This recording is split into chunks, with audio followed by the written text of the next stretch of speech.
Je m'appelle Florence Amat, je suis chef de projet à l'agence Harmattan. Donc nous sommes ici à ce titre et nous travaillons donc sur l'exposition Paul Poiret, couturier parfumeur.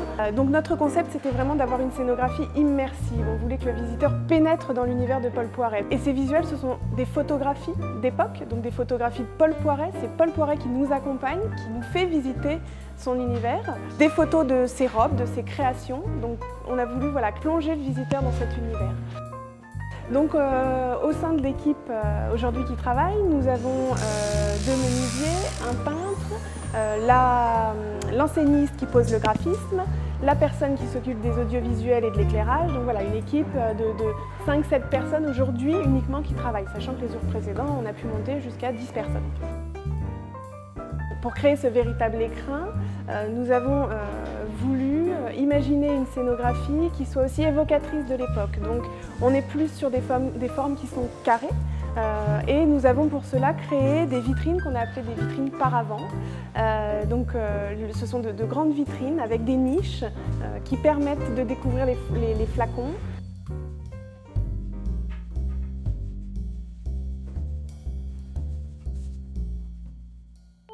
Là, nous avons eu à peu près une semaine de montage et l'équipe travaille de 8h jusqu'à 9h, 21h.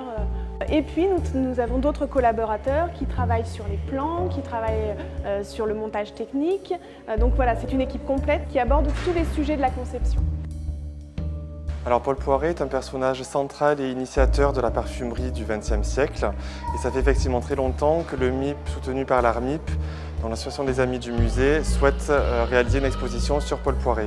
Alors l'exposition présente des objets relatifs aux différents secteurs d'activité de Paul Poiret. Premièrement, la parfumerie, avec donc des flacons, des supports publicitaires. Nous présentons aussi dans la couture, avec des robes, des différents ensembles. Des arts décoratifs, avec de nombreux mobiliers, des papiers peints, des tissus. Alors nous sommes ici devant une robe surmontée d'un manteau que l'on nomme entravé, c'est-à-dire que la partie basse est beaucoup plus resserrée par rapport à la partie haute.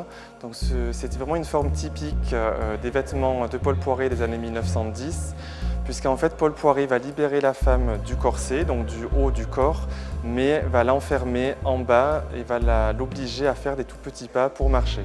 L'exposition présente plus de 200 objets. Parallèlement, nous avons eu de nombreux prix institutionnels, avec notamment de grandes structures comme le Musée des Arts Décoratifs de Paris, le Musée des Tissus de Lyon, le nouveau Musée National de Monaco, le Musée de l'Annonciade de Saint-Tropez et de nombreux autres prêteurs.